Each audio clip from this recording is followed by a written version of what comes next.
안녕하세요 여러분. 저희는 아싸라비아고요. 아웃사이더의 입장으로서 세상 돌아가는 이야기를 나누어 보는 그런 팟캐스트입니다. 저는 진행을 맡은 MC 대석이고요. 제 두 앞발인 쓰레빠짱하고 작두님 나오셨습니다. 초장부터 버벅대더니 소개 멘트 좀 바꾸시죠. 뭐 뒷발로 해줘요? 앞발이라고 되게 아니 기분 왜 나쁘다. 내가 네. 누군가의 몸뚱이가 돼야 되는 거예요. 우리는 한 공동체다 뭐 이런 정도 얘기 아닐까요? 공동체인데 왜 앞발이라고 그래? 앞발이라고 하니까 내성 발톱이 생각나가지고. 그러면 뒷발로 대성님이 계속 얘기하네요. 어쨌든 안녕하십니까 작두입니다. 안녕하세요, 쓰레빠짱입니다. 네, 두 분 어떻게 지내셨습니까? 제가 백신을 맞았습니다. 지난번에 한번 예고를 드렸지만 그래서 말씀을 드려야 될 것 같아서 통장이라기 때문에 40대고 뭐 공무원도 아닌데 그 무슨 의료기관에 종사하는 것도 아닌데 저희 중에서는 제일 먼저 또 1차 접종 맞으신 거죠? 약간 준공무원의 그런 그 지위가 있어요. 그래서 통장. 선거 때 선거 운동하면 안 되고 이런 거 어허. 있잖아요. 아무튼 백신을 맞았어요. 아스트라제네카 1차 접종을 끝냈습니다. 예. 접종 과정 궁금해 하시는 분들도 있을 것 같은데 어떤 식으로 진행돼요? 주변 그 보건소에서 이제 맞았거든요. 저는 일 때문에 이제 좀 일찍 가가지고 대기를 하고 있었어요. 그래서 다른 분들 오시는데 이 분위기가 조금 아무래도 통장분들이 연배가 있다 보니까 연세도 좀 있으신 데다가 그 백신에 대한 어떤 부작용 이런 거 걱정이 되게 많으셔가지고 그 총무분이 타이레놀을 다 준비하셔가지고 그 들고 있으면서도 대기하는데 조금 그 다른 뭐 독감 백신보다 좀 긴장감이라고나 할까? 근데 이런 게 있더라고요. 왜냐면 혹시라도 맞고 나서 부작용이 생기지 않을까 그래서 그 우려하는 분위기가 다 있어가지고 다행히 제가 일찍 맞았거든요. 그래서 일찍 맞고서 나와서 이제 다른 통장님들한테 괜찮다라고 얘기를 하고 그랬죠. 그래서 사실 이제 뭐 맞는 과정 자체는 뭐예요? 코로나 백신 맞는다는 게 이제 굉장히 좀 이슈잖아요. 대단한 거고. 네. 그래서 뭐 특별한 게 있을 것 같지만 사실 뭐 감기 백신하고 똑같아요. 그래서 오히려 너무 허무해가지고 맞는 절차 자체는 그래서 뭐 15분 대기하고 이제 나오고 이런 거였는데 진짜 끝나고 나서도 이제 막 다른 일정이 있어서 막 미친 듯이 막 이제 막 돌아다녔거든요. 한 6시간이가 지나고 나서 몸살 기운이 싹 오더라고요. 제가 이렇게 감기를 잘 안 걸려요. 그래서 그 건강을 과신했는데 그때부터 계속 막 밤까지 조금 으슬으슬하고 아프고 이래서 내 몸에 이 코로나 이 바이러스 약한 바이러스가 주입되는 거잖아요. 일종의 간단히 그게 말하면 있구나. 뭐 그런 식이구나. 약간 이제 그런 생각이 들었죠. 그리고 이제 그 보건소에서 있었던 그런 어떤 분위기 자체도 약간 이 코로나라는 게 굉장히 이제 어쨌든 부정적이고 이 사회적인 엄청난 파장을 일으킨 바이러스잖아요. 그러니까 이거를 내 몸 안에 넣는다는 이 자체만으로도 뭔가 이렇게 거부감을 반응이 오지 않았을까. 근데 아무튼 굉장히 이제 끝나고 나서 한 이틀 정도 고생을 했어요. 이틀 알았다는 게 이제 몸살 기운 이런 네, 식으로. 몸살 기운. 다른 건 없었고 저는 몸살 기운. 약 먹으면은 또 괜찮아지고. 뭐 일어나지 못할 정도라든가 막 끙끙 앓다거나 뭐 그런 식이었나요? 아니면 그러지는 않았어요. 또 계속 돌아다녀야 되니까 저는 뭐 충분한 휴식을 취할 수는 없고 그래서 돌아다니다 보니까 또 좀 아프긴 하더라고요. 예, 아스트라제네카 1차 맞으신 거죠? 네. 예, 이상 꽤 아프다는 들으면서 걱정이 되시는 분들도 있겠지만 다른 통장분들이라든가 뭐 혹시 그 뒤에 얘기 들은 바는 없죠? 어땠다? 저희 이제 뭐 단톡방에서 이야기 나왔는데 음. 다들 이제 괜찮으신데 조금 이제 젊은 통장님들이 조금 이제 뭐 어지러움증이나 이제 몸살 기운이 있다. 그래서 저는 사실 이렇게 백신을 내가 이제 맞는 거에 대해서 현실 감각이 별로 없어서 이렇게 막 인터넷 리서치 같은 것도 안 해봤거든요. 근데 그때 조금 이제 몸이 안 좋아서 한번 검색을 해봤더니 이 젊은 사람들 특히 이제 30대 미만에게 이상 반응이 올 확률이 높다 이렇게 나오더라고요. 뭐 그 이상 반응이 뭐 오한, 뭐 어지럼증, 구토 이런 증상이 젊은 사람들에게 올 확률이 높다. 그래서 젊구나 아직. 마지막 결론은 이렇게 긍정적으로. 그랬습니다. 네. 일단 뭐 백신 자체가 몸 안에 저항력을 만들어 주는 거라서 어느 정도 몸살과 같은 증상들은 많이 보고된 바가 있는데 아무튼 그걸 통해 가지고 어쨌건 마스크 쓰고 다니는 이 상황이 빨리 한시라도 좀 탈피됐으면 좋겠어요. 네, 오늘 본론 들어가기 전에 쓰레빠짱. 오늘 스골 있습니다. 네. 네, 쓰레빠짱이 꼴릴 때마다 하는 코너 오늘의 스골은요. 제가 그 굉장히 이게 매니아층이 많은 프로그램인데 네. 거의 안 보는 프로가 하나 있어요. TV 프로그램인가요? 네네. 이걸 뭐라고 해야 되나? 사건, 사고, 추적 프로그램. 굉장히 유명한 Y 이야기 막 이런 거야? 약간 그런 비슷한인데 가장 유명한 수많은 밈을 낳은 그 김상중님의 한때 그런데 말입니다. 그 알. 네네, 그 알이라고 굉장히 네. 마니아층이 그쵸, 있는 그쵸. 프로죠. 그것이 알고 싶다. 네, 저는 단 한 번도 보지 않았거든요. 정말요? 네. 그것도 특이하네. 이거 엄청 오래된 프로그램이잖아요. 네. 그것이 알고 싶다가. 저도 무한도전 단 한 번도 본 적이 없거든요. 좀 진짜요? 비슷한 게임. 예. 제대로 본 적 한 번도 그것도 없어요. 쉽지 않은데 나도 왜냐하면은 나도. 재방송을 계속 해주는데.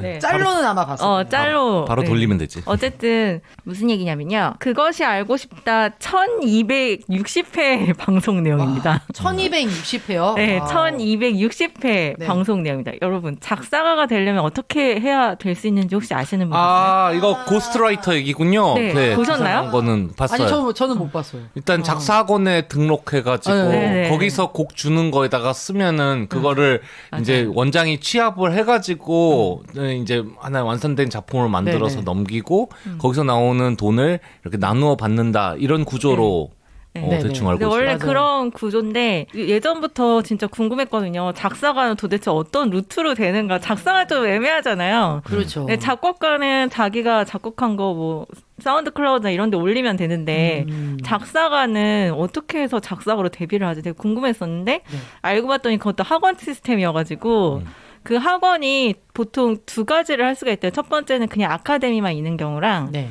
그다음에 퍼블리싱이라고 해가지고요. 지금 말씀하신 대로 대형 기획사에서 데모를 받아가지고 네, 거기서 그 원하는 가사를 그 학원생들한테 써가지고 내게 한 다음에 그 원장 측에서 그거를 약간 짜깁기라고 해야 되나? 그 좋은 부분을 이렇게 따가지고 그거를 이렇게 수치한다고 그러나요? 수치해가지고 그거를 넘기는 거예요. 그러면은 작사가가 이렇게 한 줄씩이라도 이렇게 들어가게 된대요. 그렇게 해서 이제 저작권료를 나누는 식으로 약간 이렇게 하는데 어쨌든 그 학원에 다니면 만약에 퍼블리싱을 같이 하면 그 학원에 다니면 어쨌든 작사가 일을 하게 되는 거잖아요. 어떤 식으로든. 물론 바로 막 이름이 오르지는 않지만 어쨌거나 그 일을 시작해서 데모를 받아가지고 일을 하게 되는 거잖아요. 그러니까 약간 그런 거를 바라고 그 학원을 다니는 건데 한 달에 한 3, 40 정도 내고 다니는데 일주일에 한 번 수업을 한대요. 근데 이거를 몇 개월 동안 계속 다녀야 적어도 6개월을 다녀야 그 기회를 얻게 되고 중간에 쉬거나 하면은 다시 1회차로 돌아가게 되고 약간 여러 가지 되게 까다로운 조건이 있는 거예요. 그런데 또 그 자기가 낸 가사를 원장이 그걸 취합을 하는 과정에서 바꾸거나 약간 이런 식으로 하면서 학원생들의 이름이 안 올라가게 되는 거죠. 결국 작사가는 그 원장 이름으로 올라가게 되는 네네. 거예요. 근데 거기서 이제 문제가 하나 터집니다. 그 원장이 그러면 누구냐, 정체가 뭐냐라고 했는데 알고 봤더니 그 SM 엔터테인먼트의 직원이었던 거예요. 와, 그렇게 또 연결되는 거예요? 거기에 뭐 보아라던가 뭐 엑소라던가 약간 이런 사람들의 곡 15곡 정도의 자기네 그 학원생들이 쓴 가사를 채택해서 넣었는데 작사가 이름은 자기 부인으로 올린 거예요. 그렇군요. 네, 그런 식으로 해서 이제 돈을 받고 약간 그랬던 거예요. 그래서 그 학원에 다니던 그 수강생 중에 한 명이겠죠. 그분이 이제 익명으로 트위터에 그거를 이제 폭로를 한 거죠. 안녕하세요. 저는 익명의 K-팝 작사가들 대리인입니다. K-팝을 사랑하는 한 명의 팬으로 K-팝 작사가님들의 부탁을 받아서 트위터에 공로나 글을 올립니다.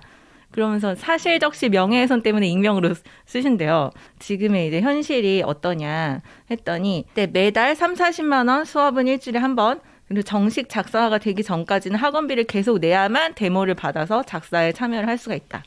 그리고 학원비는 현금으로 이체해야만 하며 현금 영수증 발급받지 못한다. 그다음에 중간에 학원에 나가거나 쉬게 되면 환불이 되지 않고 대신에 수강료는 2월 된다. 학원에 다니는 3개월, 7개월, 18개월 때 데모를 주는데 2달 이상 휴강 시 모든 자격을 박탈하고 첫 달치로 다시 돌려보내서 계속 어쩔 수 없이 수강을 해야 한다. 그다음에 저작권 같은 경우에는 그 학원에서 참여한 비율에 따라서 나뉘게 되는데 그 지분에서 또 회사가 퍼블리싱 해주니까 그 계약에 따라 또 나뉜대요. 이 학원 다니는 동안 이것에 대해서 아무도 제대로 설명해주지 않는다.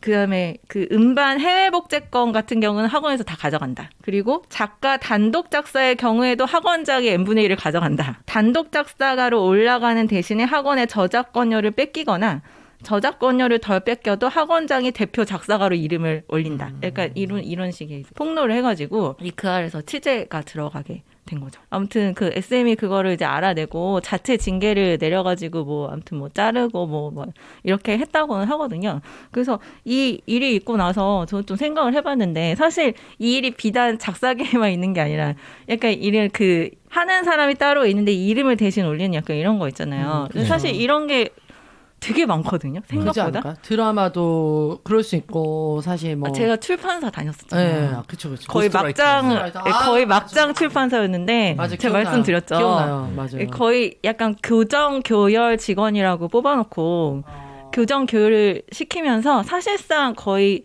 그 원래 있던 대본을 굉장히 많이 고치면 대본이라고 해야 되나 원본을 네. 굉장히 많이 고치면서 뭔가 원본인 듯 아닌 듯한 약간 그런 글을 만든 다음에 출판사 사장이 자기 이름으로 책을 냈거든요. 그러니까요. 네, 약간 그런 걸 저는 또 봤기 때문에 또 아니면은 그 일본에 가서 일본 해적판 책들을 막 이렇게 막 10권, 막 20권 막 이렇게 가져와요. 그런 다음에 그 10권을 짜기를 하는 거예요.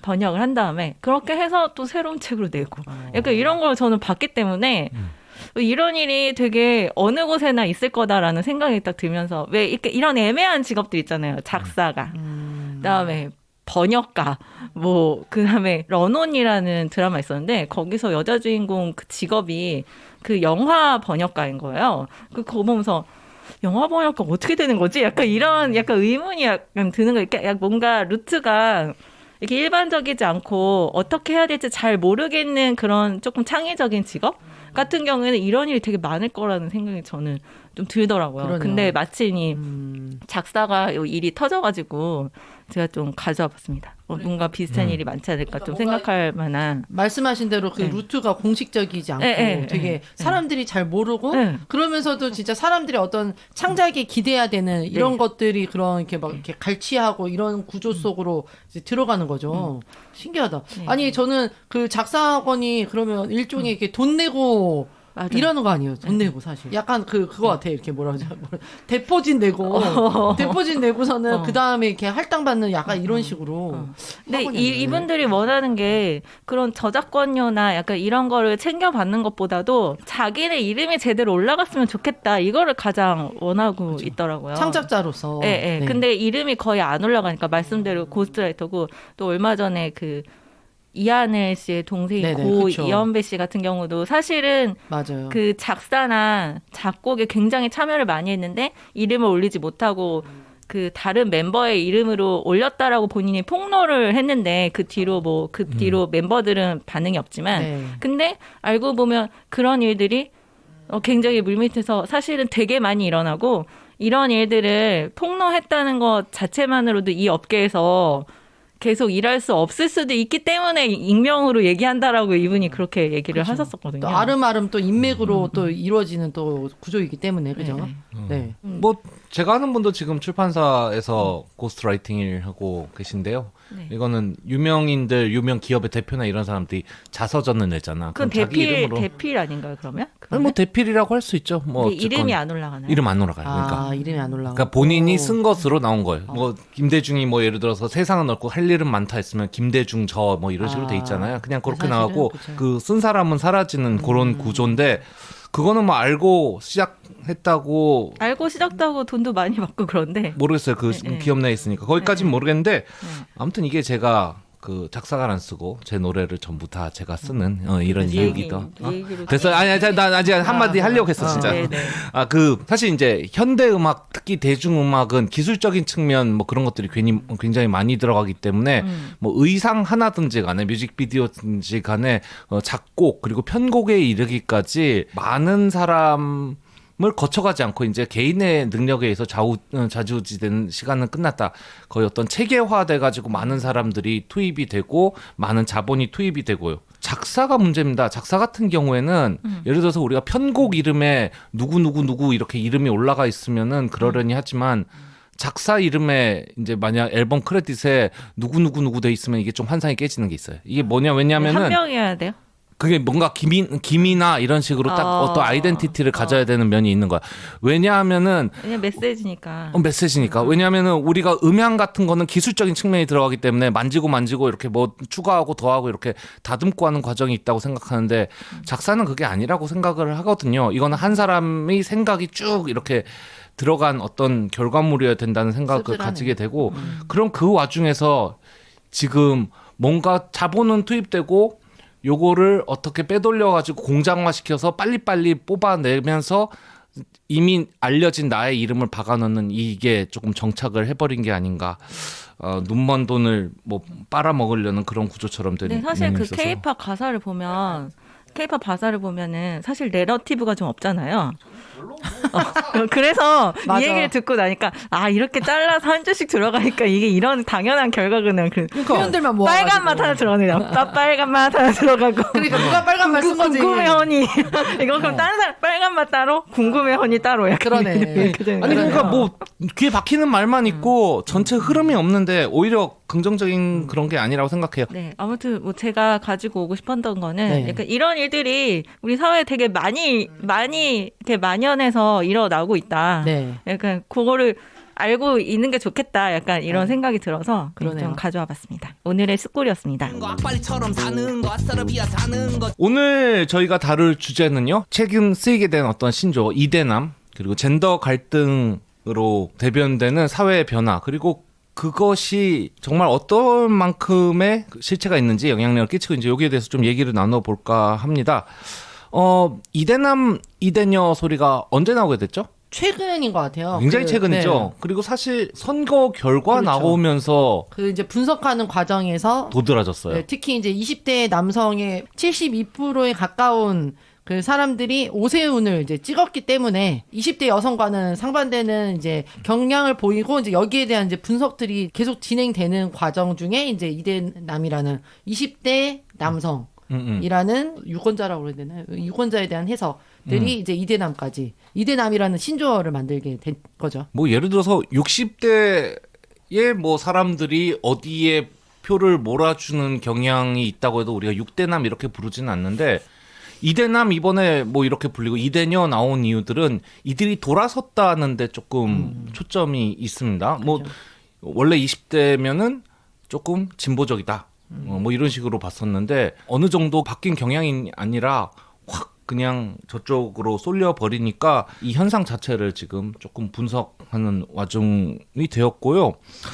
그 와중에서 이제 그 오세훈 측 선거운동 그 전방부에 나섰던 이준석 씨 같은 경우가 아예 이제 단언을 했어요. 이번 결과는 이제 너무 여성주의 쪽으로 돌아선 정부에 대해서 20대 남성들이 거기에 대해서 반기를 든 결과이다라고 해가지고 그러니까 또 이 말이 굉장한 파문을 일으킵니다. 페미니즘을 잘 이해가 안 되면 외워라 이렇게 쓰는 칼럼니스트도 있었고 진중권 교수 같은 경우에는 직접 친히 댓글을 쓰고 막 그 설전을 벌이면서 왜 실체가 없는 그런 젠더 갈등 때문에 그 20대 남성이 돌아섰다 그 얘기에 몰두하면서 스스로 얻은 승리를 갉아먹고 있느냐 이런 식으로 좀 얘기가 더 나왔습니다. 심하게 말했던 것 같은데. 네. 굉장히 더 심하게 네, 말했죠. 그 선거를 여성 탓으로 돌리지 마라 이렇게 얘기했어요. 그러니까 왜냐면 이준석이 그렇게 얘기를 했잖아요. 민주당의 어떤 페미니즘에 대한 반기로서 지금의 이제 결과가 나온 것이다라는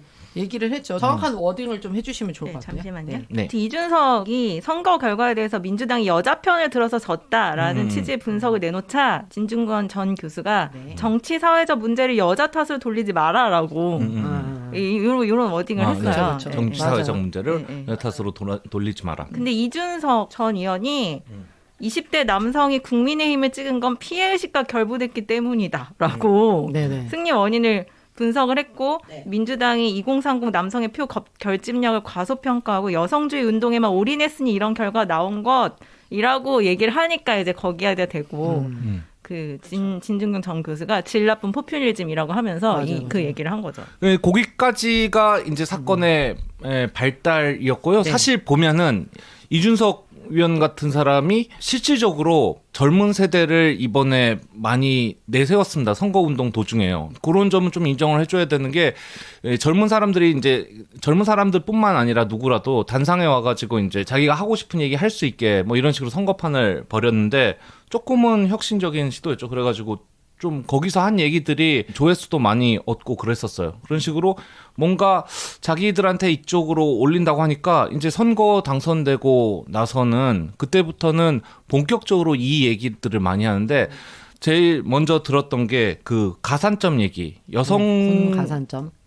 군 가산점이 아니라 여성들한테 가산점을 주는 게 있는데 뭐 예를 들어 창업자금 같은 거 이런 거 할 때 여성에 대한 가산점 그런 거 지원되는 게 있어요. 이런 거 폐지해야 된다. 이런 식을 얘기했고 그리고 이제 나온 얘기가 문재인 정부가 이제 잘 안 됐던 거는 장관을 할 때 여성을 할당해가지고 했기 때문에 그래서 이제 제대로 정치가 돌아가지 않는 거 아니냐. 그래서 이 성별에 따른 할당제 이건 옳지 않다. 뭐 능력에 따라서 그냥 성별과 상관없이 해야 된다. 뭐 이렇게 얘기를 했고요. 그리고 나서 이제 GS25 포스터 사건이 있었는데요. 거기 포스터에서 감성 캠핑 해가지고 뭐 머스테브 캠핑 아이템 해가지고 그 소세지를 손으로 집어먹는 듯한 일러스트가 들어가게 있는데 이게 메갈리아 인터넷 여성 단체의 상징이다.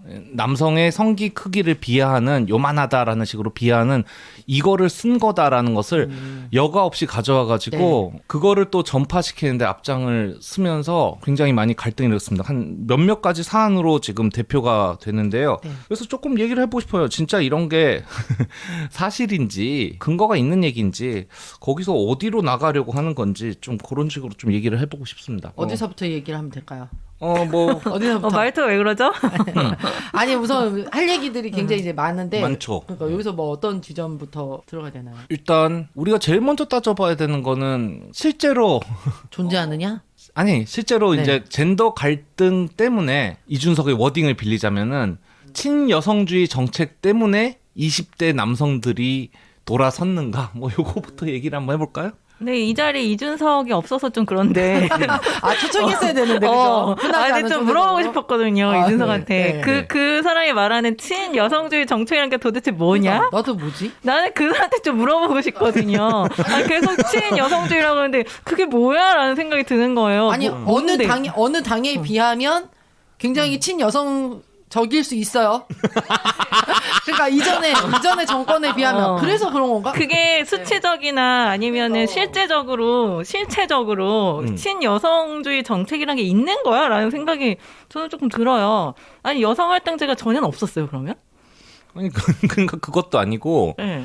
뭐라는 거야 도대체 뭐라는 거야? 그런 게 있긴 있는 거예요. 그 이준석한테 물어보고 싶네요. 아니 그리고 지금 어쨌든 더불어민주당이 또 한편으로 비판받는 이유 중에 하나도 역시 페미니즘을 앞장서 세우지만 실질적으로는 그런 정책들을 했냐라는 부분이 사실 이제 비판으로 나오고 있는 와중인데 또 그렇게 얘기를 하니까 너무 몰아가기 아닌가라는 저는 그런 좀 프레임 생각이 씌우기라는 들었고요. 생각이 좀 프레임 들었어요. 진짜. 아니 근데 진짜 여성주의인 사람이 들어도 좀 기분이 나쁘겠다고 하는 게 왜냐하면은 두 개의 보궐선거 전부 다 이 권력 관계에 의한 성추행에 의한 공석이잖아요. 그렇죠, 맞아요. 그러면은 당연히 이제 그것 때문에라도 저쪽 당을 찍어주는 게 맞는 건데 어떻게 아니 적어도 이 당을 안 찍어주는 게 맞는 건데.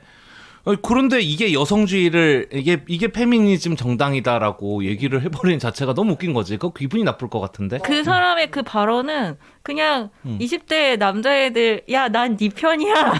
그래 맞아. 난 네 편이다. 나 너네 편에 서가지고 무슨 말도 할 수 있어. 이런 걸 보여준 것뿐이지. 맞아. 그게 정말로 사실이라거나 어떤 그 합리적인 근거에 의해서 한 발언이라거나 정말로 눈에 보이는 수치가 있어서 근거를 가지고 한 발언이라고 보기 어려워요. 저는 진짜 쓰리빠짱님 말에 너무 공감하고 진짜 이 표시 먹기 이런 싸구려 정치 딱 그 생각이 들더라고요. 그래서 포퓰리즘이라 한 거예요, 진짜로. 그러니까 이분이 젊잖아요. 진짜 젊은 자신의 이 나이를 앞장 세워가지고 비슷한 사람의 표를 가장 많이 얻을 수 있는 게 뭘까라는 고민에서 나온 결과라고 생각해요. 맞아요. 진심이라는 게 어떤지 모르겠지만 어쨌든 진심일 것 같아. 진심이 어쨌든 그러니까 정치의 궁극적인 목표가 아니라 그러니까 나의 그 정치인으로서의 표심을 얻기 위한 이 전략 가운데 하나가 아닌가라는 생각이 되게 들어서 이렇게까지 젊은 사람들한테 이제 기대하는 어떤 새로운 정치들이 있잖아요. 근데 이렇게까지 정치가 후퇴해야 되나? 라는 생각이 들어서 진짜 좀 자괴감도 들더라고요. 이런 사람들이 앞에 나가가지고 어떤 유명 인사로서 막 이런 발언들을 하는 게 진짜 이거 냅둬야 되나? 그런 생각도 들 정도로 한편으로는 되게 무시하고 싶었어요. 맞아요. 그냥 이런 뉴스 자체를 소비하고 싶지 않더라고요. 그게 어떻게 보면은 이 사람들이 하는 그 포퓰리즘을 통해서 표심을 얻고자 하는 거에 대한 어떤 우리가 할 수 있는 최대의 일이 아닐까라는 생각도 들긴 했었어요. 아무튼 네. 열받더라고 진짜. 근데 뭐 논란이 실제로 생성이 되고 그래서 그거로 인한 피해도 실제로 나타나고 있다는 게 좀 문제가 아닐까. 우리가 무시하기는 어려울 정도로. 예를 들어 GS25 이 포스터 사태도 정말 실체가 있는지 모르는 몰래 남혐의 어떤 상징을 집어넣었다.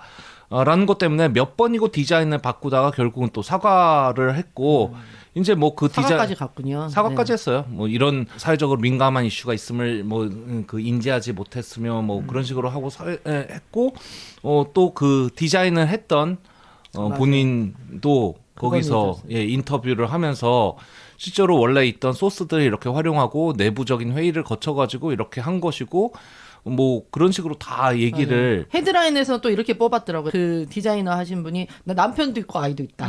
이렇게 해서 헤드라인을 이제 뽑았더라고요. 헤드라인도 좀 유치하게 뽑았던데. 그러니까는 이제 그런 뭐 메가릴리 없다. 약간 이런 식으로 이제 헤드라인을 또 뽑기도 했더라고요.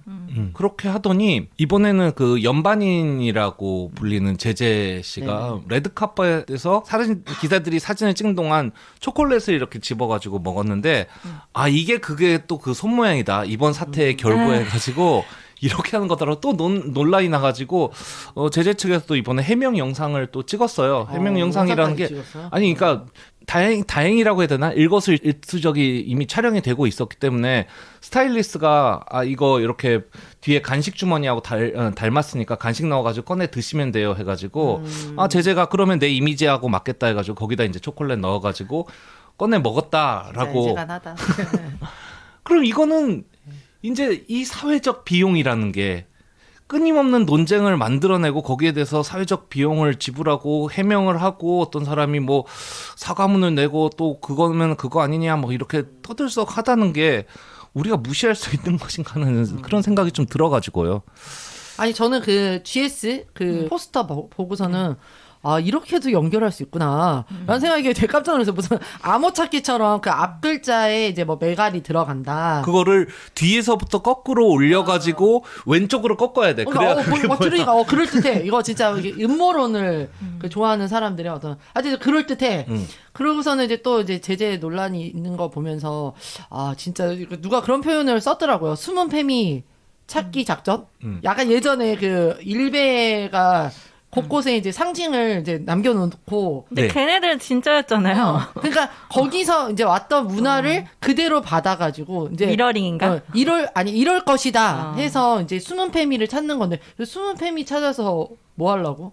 걔네들이 말하는 페미가 맞아요. 근데 그러니까. 그것도 맞아, 좀 진짜. 불분명하고. 그럼 왜 페미가 이렇게 추적당해야 되는 존재이지? 일베랑 다르잖아요, 사실. 그러니까 그런 생각도 나 들어요. 왜 페미가 왜 이렇게 추적당해야 되는 존재로까지 우리 사회에서 이미지화되고 있는가라는 생각도 되게 들더라고요. 네. 예전에 뭐 굉장히 그 격렬한 페미로서 분리해서 나갔던 워마드라는 존재 같은 경우는 실제로 또 우리 사회에서 굉장히 지탄받을 만한 행동들도 꽤 많이 하긴 했죠. 근데 그분들이 또 페미인가? 그럼 난 또 그렇죠. 아니 그러니까 페미도 되게 이제 여러 부터 이렇게 레디컬 페미니스트라고 해서 그렇죠. 이제 극단적인 약간 극단적인 페미니스트들이 있고 또 아닌 분들이 있고 근데 이제 좀 싸잡아서 뭔가 뭐다. 그러니까 모든 페미니스트들은 미러링을 한다.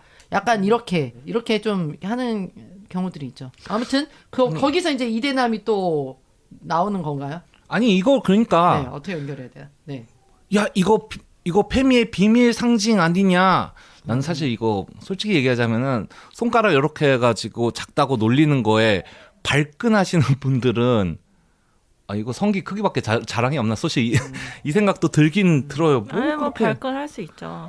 그렇게 뭐 어떤 그러니까 사람들한테 그게 중요할 수도 있지. 그러니까 뭐 이거야 이거. 내 딸이 중학생 때 남자애들 너무 싫고 징그럽다고 맨날 자기 거 너무 커가지고 허리에 두르고 다닌다, 어깨에 걸치고 다닌다, 네. 그 얘기 한다고 그래요. 그러니까 지구 한 바퀴를 돈다고 그래요. 그러니까 크기가 자랑이 되는 딱 곳이 남근의 크기가 자랑이 되는 딱 그 중학교 때 감성으로서 화를 낸다는 얘기인데, 아무튼 요런 얘기 있잖아요. 비밀스러운 상징 찾고 이거는 사실 남혐이 아니냐 이렇게 찾아대는 거는 커뮤니티 안에서 끝나야 되는 얘기야. 어떤 커뮤니티 안에서 이거 아니냐 거기서 떠들썩하고 걔네들이 돌려가지고 이렇게 하면 되는데, 적어도 이제 정상적인 지능을 가진 정치인이라든가 사회적 인사들은 이걸 공론의 채널에 올려서는 안 됩니다. 이제 그때 이준석이 이거 올리면서 했던 게, 핫도그 구워서 손으로 집어먹는 캠핑은 감성 캠핑이 아니라 정신 나간 거지 라고 하면서, 이 핫도그를 집어먹는 게 이게 남성 성기를 비하한 거라고 이제 얘기를 했고요. 또 정말 진짜 젠더 갈등이 없다고 이 악물고 부정하는 분들은 이런 게 기사화되는 맥락조차도 이해 못하고 있을 뿐, 그런 분들이 예전에 노무현 대통령 얼굴이 MBC에서 밤롭스 그림에 합성되었을 때는 지구가 무너진 듯 반응했겠지 하면서, 진짜 재수없는 놈이네. 그러니까 거기서 끝냈어요. 남초 사이트에서 긁어와가지고 이거를 공론회장에서 내세워가지고 이게 증거다, 우리는 이대 남들 단합해야 된다, 이러는 거는 좀 문제인데, 문제가 이게 이런 게 앞으로 나서니까. 그러니까 이렇게 어쨌든 그 영향력이 있고 정치인이고 이런 사람들이 질 낮은 논의들을 꺼내와가지고 진짜 증폭시켜서 확장하고 또 그러는 와중에서 이게 사실화되는 거예요. 그러니까는 받아들인 사람이 실제로는 그렇게 아닐 수도 있지만 계속 얘기가 나니까 이대남으로서의 억울함을 뭔가 호소해야 되는 것들이 뭔가 정론화되는 듯한 이런 느낌들이 계속 반복되는 거죠. 그러니까 진짜 이 책임감 가지고 이거 해야 돼요, 이 사람 진짜. 조금 더 이제 거기서 얘기를 발전시켜 보자면, 실제로 현상이 있었던 건 사실입니다. 이제 20대 남성들이 20대 여성에 비해서는 20, 30대 남성들이 여성에 비해서는 현 정부에 대해서 돌아선 거는 사실이고, 이제 이거 똑같은 현상을 놓고 해석의 문제로 이제 우리가 그렇죠. 갈린 건데, 네네. 사실 거기에 대해서 이제 여론조사 같은 게 있긴 있었어요. 너 그래 오세훈을 뽑았니? 너 지금 정권의 부정적인 평가라니? 그럼 그 원인은 무엇이니? 이런 식으로 이제 좀 다른 기사라든가 그런 것들이 몇 있었습니다. 그래서 보면은 실제로 어떤 이 정부의 여성에 대한 정책, 젠더 정책 때문에 돌아섰다라고 한 경우는 그렇게 많지가 않아요. 남성의 경우에는 19%, 20%가 조금 넘는 정도고요. 여성이 7.8% 그렇게 된 경우입니다. 요거는 질문을 워딩이 조금은 잘못돼 있어가지고 이게 친여성 정책 때문인지 반여성 정책 때문인지 그게 안 나와 있어요. 그러니까 이 정책의 여성 정책이 너무 친여성적이라서 돌아섰는지 반여성적이라서 돌아섰는지 그걸 다 합친다 하더라도 큰 비율을 차지를 안 하는 거야. 사람들이 많이 얘기하는 부분은 오히려 공정에 대한 이슈가 많습니다. 지금 집값이 오르거나 하는 경우는 지난번에도 저희가 얘기했지만 부동산. 20대 같은 경우에는 주식 코인 많이 막 덤벼들고들 있잖아요. 내가 벌어가지고는 도저히 집을 살 가망성이 안 보이고 이 정부는 거기에 오히려 반대로 가고 있다라고 생각이 드는 거예요. 그럼 여기서 내가 이제 발붙일 땅이 없다는데 돌아서게 되죠. 그 밖에도 조국이라든가 여러 가지 나왔던 어떤 자기들이 공정하게 기회를 얻지 못하고 오히려 이들이 공정을 내세웠던 사람들이, 문재인 정부 자체가 슬로건이 공정이었거든요. 그 사람들이 자기들만 알아서 이렇게 챙겨간다 이렇게 또 생각을 해버리니까 돌아서는 것. 공정이라든가 이런 쪽에 이슈가 많아가지고 이쪽으로 조금 우리는 좀 더 긍정적인 그런 얘기를 해봐야 되는데, 지금 이것은 젠더 때문이다, 친여성주의 정책 때문이다 이렇게 덮어 씌워버리니까 오히려 우리가 얘기해야 될 부분을 놓치고 하는, 그리고 어떻게 보면 이 국힘당인가요? 그쪽에서는 얻은 기회를 지네들이 알아서 부수고 있는. 어쨌든 거대 야당이. 제가 하고 싶은 말이 그거였는데, 그 이준석 씨 같은 사람이 예를 들어서 여성주의 정책 때문이다라고 하면은 그의 어떤 언동이나 이야기에 어쨌든 그 힘 있는 스피커니까 얘기에 찬동하거나 거기에 동의하는 사람들은 그러면 정말로 이 정부가 여성주의 정책을 그렇게 펴서 우리가 역차별을 받고 있다는 그 피해 의식을 이렇게 확산시키게 양산하게 되잖아요. 그렇죠. 그렇게 되면 그게 나중에 진짜로 실제 갈등으로 이어질 수도 있죠. 그렇죠. 근데 그런 얘기를 하고 싶은 거예요. 그럼 정치인이 하는 일이 뭐냐. 그러니까 맞아. 그냥 그렇게 알맹이 없는 논란을 일으키고 갈등을 일으켜서 자기는 그 수혜를 받으려는 거잖아요. 그쵸. 저는 표를 받겠다는 그게 거죠. 잘못됐다는 거예요. 진짜. 이게 정말 실체 없는 갈등을 진짜 갈등으로 만들어서 자기 입지를 다지겠다는 건데 그게 정치의 목적이냐? 저는 맞아요. 그런 거죠. 그래서 저는 이 논쟁이 정말 너무나 건강하지도 않고 맞아요. 얻을 것도 없고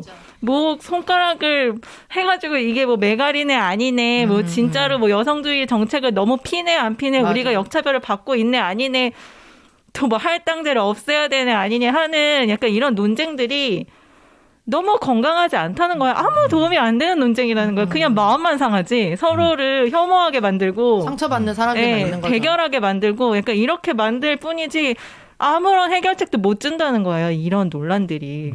그래서 제가 소모적이라고 얘기한 거고 그래서 이런 얘기를 또 하는 게 맞아라고 얘기를 한 건데요. 뭐 어쨌든 한 번은 짚고 넘어가야 되는 얘기니까 그러니까 저는 이 젠더 갈등이 어떻게 보면 지역 갈등하고도 비슷한 양상이라고 생각하거든요.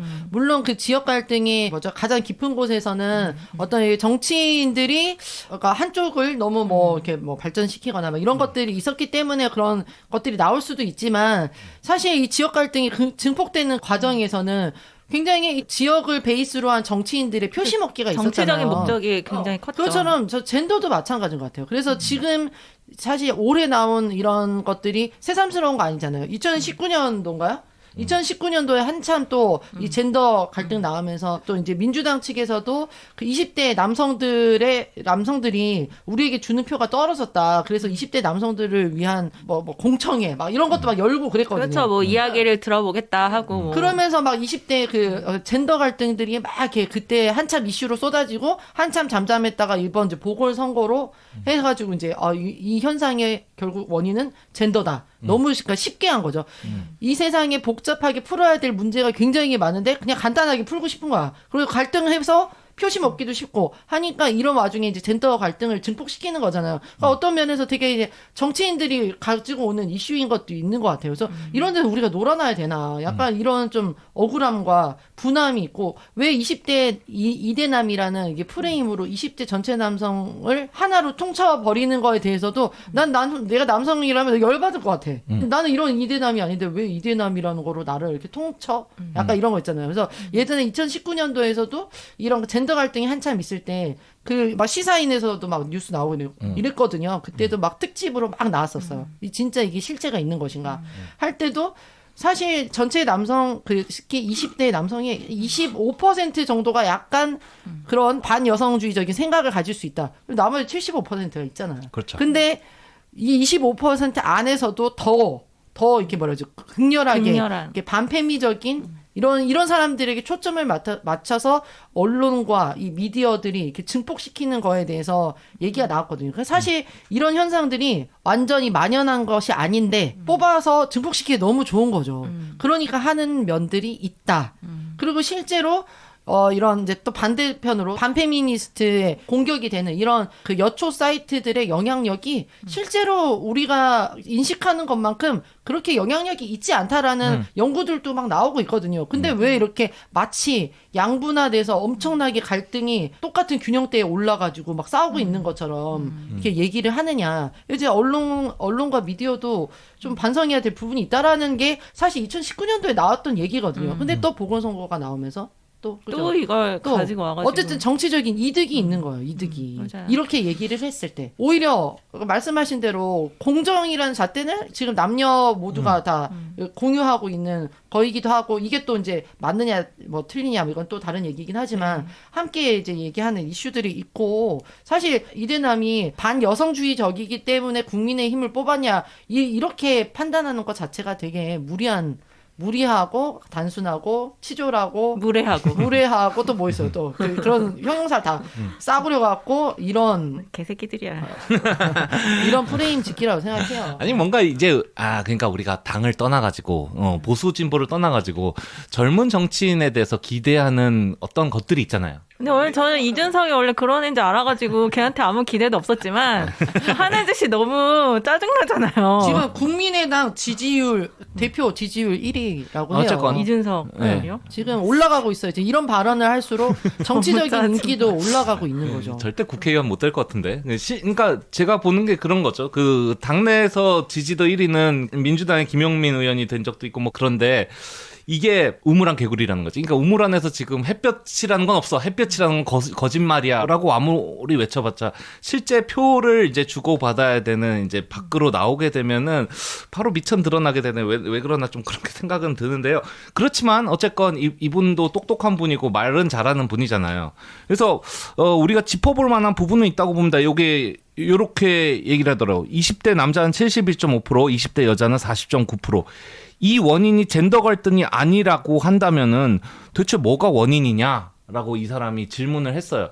그러니까 제가 보기엔 이것도 교묘하게 이제 논리를 섞은 건데 우리가 뭐 세대별로 투표를 어디에 하는 게 다르다고 해서 세대 갈등이 원인이다라고 하진 않잖아요. 근데 20대 여자, 20대 남자가 투표하는 성향이 다른데 이게 젠더 갈등 때문이다라고 하는 거니까 아주 교묘하게 이제 논리를 뒤집은 거기는 한데 그래도 우리가 여기에 대해서 대답할 만한 먹거리가 있느냐. 만약 20대 남성들이 안티팸이라서 그 오세훈한테 표를 몰아준 게 아니다. 젠더 갈등 때문이 아니다라면은 왜 성별별로 이렇게 차이는 나냐. 여기에 대해서는 우리가 어느 정도 우리의 생각은 얘기하고 넘어가도 될 거라고 봅니다. 어떻게 보세요? 지금 제3당을 그 역대 여성분들은 많이 이제 지지를 했잖아요. 네, 그렇죠. 그러니까 여기서 빠진다고 해도 국힘은 못 뽑는다. 좀 그런 것도 좀 있었던 그런 것 것도 같아요. 있고 지금 이제 제3당은 조금 더 어떤 특수나 아니면 어떤 한 가지 핵심 가치를 굉장히 부각하는 이제 방식으로 지금 정치들을 운영을 했잖아요. 그렇게 해서 이제 뭐 표심이 20대 여성들은 그렇게 갔다면 20대 남성들에게는 사실 이런 뭐 환경, 페미니스트적인 가치관, 뭐라고 그래야 돼요? 성소수자들과의 평등을 이제 이야기하는 가치관이 20대 여성만큼의 어필되지 않았던 이유 중에 하나는 극단적인 걸 수도 있다. 그러니까 이 사람들한테는 극단적인 가치를 표방한다라는 걸 수도 있죠. 왜냐하면 사실 제3당이 자신의 입지도를 알리는 길은 추구하는 핵심 가치를 전면에 드러내는 거라고 생각을 하거든요. 근데 이런 것들이 어필되지 않은 부분이 있는 것 같다. 이런 얘기는 하긴 하더라고요. 저도 어느 정도 일리가 있는 게 그 20대 남성들한테 지금 20대 남성 되게 알지 못하지만 그래서 뭐 사촌 동생도 보고 이러면은 걔네들한테 되게 중요한 건 되게 실리적인 거예요. 자기들한테 이득이 되는 거예요. 근데 사실상 제3당 같은 경우에는 아마 와닿지 않는 부분이 되게 있었을 거라고 생각을 하고 근데 지금의 뭐 자기네들 입장에서 지금의 정권을 좀 심판하는 한 방법이기도 했고 그럴 수도 다른 있고. 선택이 없었고 그런 면도 있고 약간의 그 20대 남성들의 약간 그 우경화라고 해야 되나요? 약간 보수라고 하기도 좀 그렇지만 옛날부터 그런 성향은 계속 감지가 되어 오기는 되어 왔었는데 약간 그런 면도 저는 없지 않아 있는 것 같고 아까 말씀 나왔던 어떤 공정이라는 이슈라던가 그리고 여성이라는 이슈가 있는지는 잘 모르겠지만 그 민주당 측에서 되게 큰 실수했죠. 그 20대 남성들에 대해서 어떤 그 민족 의식의 부족과 그 어떤 그런 것의 부족 때문에 지금 나타나는 현상이다라는 식으로 진단을 누가 얘기해버렸어요. 그 20대 지지율이 떨어지는 이유에 대해서 그들의 어떤 그런 역사의식 부족이라던가 약간 이런 게 있다라는 식으로 한번 되게 크게 실수한 적 있어요. 근데 그게 20대 한번 남성을 볼까요? 짚진 않았을 텐데요.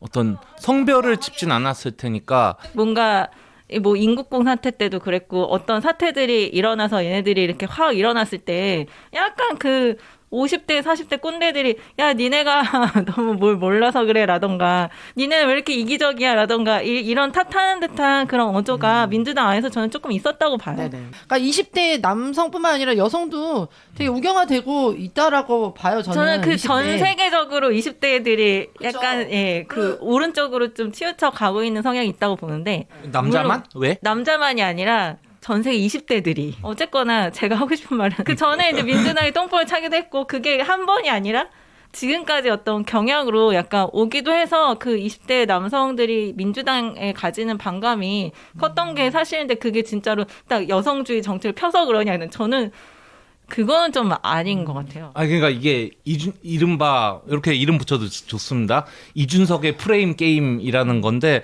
여러분들 자신 있으면 한번 참여를 해보십시오. 왜냐면은 저도 정확히는 잘 모르겠거든요. 제가 정답을 가지고 있는 게 아니라서. 이준석 말은 이거예요. 예를 들어가지고 야 어쨌건 20대 남성, 20대 여성, 20대 남성이 2배로 이쪽을 더 많이 지지했는데 그러면 너희들이 만약 여성은 공정 이슈에 조금 더 관심이 없어서라든가, 여성은 부동산에 덜 민감해서라든가, 여성은 뭐 LH 사태에 대해서 관심이 없어서라든가, 이런 식으로 얘기하면 어차피 그게 젠더에 대한, 그게 바로 여성 혐오 입장이 된다. 그러니까 그 이번 선거 결과 젠더 갈등 때문이 아니라는 거는 어쨌건 그 자체로 모순이다 이렇게 만드는 이게 이른바 제가 얘기하는 이준석의 프레임 게임이라고 생각을 하고요. 저는 솔직히 말씀드리면 네. 이준석이 말하는 그런 공정이라던가 정의라던가 그런 어떤 심판이라던가 이런 것 때문에 오세훈을 뽑아야 한다면 저는 그 정당은 그 전에 사라졌어야 할 정당이죠. 네.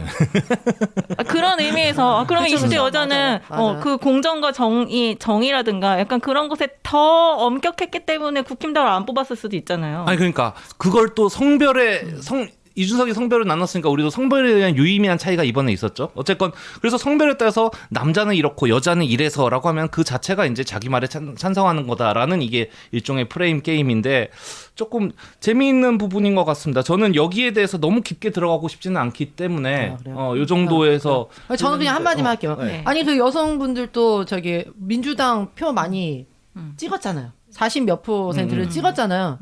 그러니까 이거 단순히 그러니까는 남성들이 이제 우경화 돼가지고 이제 아까 국민의 당인가요? 국민의당을 국민의힘. 뽑고 이제 이런 식으로 한다는 국민의당은 옛날에 안철수가 헷갈린다. 국민의힘, 국힘당. 그러니까 저는 이제 뭐 이런 얘기 또 해야 될지 모르겠지만 그냥 뭐 해야 될지 모르겠어. 한마디 굳이 안 돼. 그냥 젠더 갈등은 어느 정도 증폭되고 확장된 게 있지만 젠더가 느끼는 차별과 차이는 있다고 생각해요. 아까 말씀하셨잖아요. 차이를 갈등으로 해석하냐 이건 다르다고. 그러니까 그런 게 있기 때문에 이게 또 선거에서도 나타난다라는 생각을 하고 있거든요. 그러니까 어쨌든 20대 남성들이 이 사회에서 갖고 있는 포지션이 있잖아요. 그렇죠. 그 포지션이 있어. 그러니까 그 있기 때문에 내가 진짜 더불어민주당은 지지하지 못하고 심판해야 됐을 때 제3당까지는 안 간다는 거예요. 나는 그게 핵심이라고 생각하거든요. 실제로 여성들도 많은 퍼센테이지는 밖으로 안 갔잖아요. 지금 제3당 간 퍼센테이지 그렇게 많지 않아요. 근데 여성들은 어쨌든 어떤 이런 젠더에 대한 차이나 차별 때문에 제3당을 뽑을 수밖에 없는 또 이유들이 있고. 근데 젠더에 대한 차이나 차별 때문에 뽑을 수밖에 없다면은 젠더 갈등이 원인이다라는 또 이 프레임 게임에 들어가는 거 아닙니까? 그러니까 차이가 왜 갈등이 되냐고. 아까 말씀하신 대로 나는 저기 MC 대성님 말 공감했거든요. 나는 요거 정확하게 해주는 거야. 그냥. 세대별의 차이가 있는데 왜 그거를 세대 갈등으로 갈등 보는 때문이야. 거는 또 다른 거잖아요. 네. 그러니까 이들이 분명히 이제 공유하고 있는 어떤 지점들이 있을 텐데 그 공유 지점들을 다 사실 다 제거해버리고 우리가 막 맥락 없는 공정성이라고 하지만 이제 맥락 없는 젠더 갈등이라고 생각해요. 다 모든 맥락 다 제거해버리고 니네 갈등하잖아. 이걸로 딱 씌워버리니까. 어쨌든 20대 남성들 입장에서도 억울할 수밖에 없는 부분도 나는 있다고 생각해요. 네. 전체적으로는 젠더에 대한 갈등, 여성주의 정책에 대한 불만 이런 것들이 아주 크지는 않다. 이걸 전면으로 오히려 몰고 가는 것들이 지금 잘못하고 있는 행동들이다. 이런 쪽으로 좀 이야기가 모아져 가고 있는 것 같은데요. 어쨌건 저는 여전히 이제 인터넷에서 그 말싸움이라든가 토론을 빙자한 뭐 그런 것들 나누다 보면은 요즘 소모전. 좀 진짜 소모전이야. 감정싸움. 맞아. 요즘 이제 좀 느끼는 건데 페이북 같은 데서 이제 말싸움을 하면 심지어는 유튜브도 그래요. 유튜브에서도 저는 실명으로 활동을 하니까 이 사람들이 저쪽은 가명이나 뭐 프로필 사진 없는데 한참 말로 싸우다가 슬쩍 내 그 프로필 들어와 보고는 또 그 나이 때 크 하고 그냥 가버리는 40대 꼰대다 이거지. 40대 꼰대다. 우리가 벌써 그렇게 취급되는 나이가 되었군 하면서 선거로부터 보궐선거로부터 이어온 젠더 갈등 그것을 또 이용하려는 세력들 그런 게 있지 않은가. 저희 아싸라비아는 오늘 한번 얘기를 나눠보았습니다. 요 사태는 앞으로도 조금 더 지속이 될 것 같고요. 어떤 식으로든. 맞아요. 그래서 그 흐름이 또 어떻게 되는가에 따라서 특별히 정치 얘기를 하는 걸 좋아하지는 않는 저희 아싸라비아지만 또 한 번쯤은 거기에 대한 어떤 사안이 생기면 얘기를 좀 더 나눠볼 수 있지 않을까 싶네요. 맞아. 저는 그냥 한마디만 그 사회 갈등이 있을 때 진짜 을과 병과 정들끼리 싸우고 있는 건 아닌가. 우리가 한번 그걸 생각해 봐야 되고 이 갈등을 통해서 누가 무엇을 말하고 어떤 이익을 얻는지에 대해서 우리가 좀 눈을 번쩍 뜨고 지켜봐야 될 필요가 있다라는 맞아요. 이야기를 하고 싶습니다. 이렇게 뭔가 억울한 면이 있어서 누군가 긁어줬다고 했을 때 그 사람이 트럼프는 아닌지 생각해 봐야 된다. 나이스. 아니 그런 평이 있더라. 미니 트럼프. 어, 아니, 맞아. 그러니까. 디지털 버전의 이런 갈등 조장이 나와 이런 얘기 있더라고. 혹세무민해가지고 말이야. 아니 그러니까 트럼프가 러스트벨트의 쇠락을 소수자라든가 뭐 이민자라든가 왜 그러니까. 거기 혐오 세력으로 돌려가지고 그러니까. 표를 받았잖아요. 지금도 진짜. 비슷한 짓이라고 봅니다. 맞아요. 그게 인정해요. 재현되면 진짜 끔찍해요. 진짜. 여러분 수고 많으셨습니다. 저희는 또 다음 주에 뵙도록 하겠습니다. 감사합니다. 감사합니다.